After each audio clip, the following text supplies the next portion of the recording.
মাগো 5টা বছর হয়ে গেছে তুমি দেখি না। আচ্ছা শোনো মা, আমি কিন্তু ছুটি লয়ে ফলাইছি, আমি সামনের মাসে আইতেছি। ছুটি লয়ে ফেলাইছিস মানে? বাড়িতে আবি কেন? তুমি না কইলা আগামী মাসে ছোট বোনের বিয়ে ঠিক করছো? তুই এটি কি কইতাছ? সামনে তোর বোনের বিয়া, আর তাছাড়া তোর আইতে যেতে খরচ আছে না। তুই এক কাম করিস, ভিডিও কলে বোনের বিয়া দেখিস। তোর মন খারাপ কে? ছুটি নিছস, বাড়িতে যাবি, হাসি খুশি থাক। না রে, বাড়িতে যাবো না। কেন? আচ্ছা এখন কথা কত, আমরা আসলে কি? এইটা আবার কেমন কথা বলি? আমরা মানুষ। প্রবাসীরা মানুষ না, আমরা হইলাম টাকা ছাপানোর মেশিন। ততদিন পর্যন্ত টাকা ছাপাইতে পারো ততদিন আমাকে দাম আছে। এতক্ষণ ধরে আমি তোমার মেসেজ দিতেছি, তুমি আমার মেসেজে রিপ্লাই দাও না কেন? কাজ থেকে আসার পরে শরীরটা ভালো লাগতেছে না, আচ্ছা বাদ দাও, আমি বলো তুমি কবে আসতেছো? বাড়ি আসা হইব না।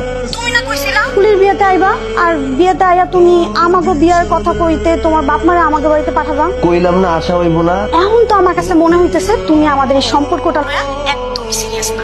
একের পর এক বাড়িতে বিয়ের প্রস্তাব আসতেছে, আমি আর কত না করব। তোমার এই কথাগুলো শুনতে আর ভালো লাগতেছে না, তুমি ফোনটা রাখো।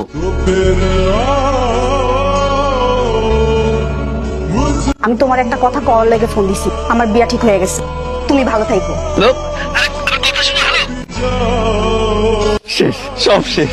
ভালোবাসার মানুষটা আমাকে অন্য কারো হয়ে যাইব। না পাইলাম পরিবারের ভালোবাসা, না পাইলাম প্রেমিকার ভালোবাসা। প্রবাসে এসে টাকা কামাইতে আইছি, টাকা, কিন্তু সেই টাকা তো নিজে খরচ করতে পারি না, পরিবারের সুখের লেখা দিয়া দিতে হয়। কি করছি?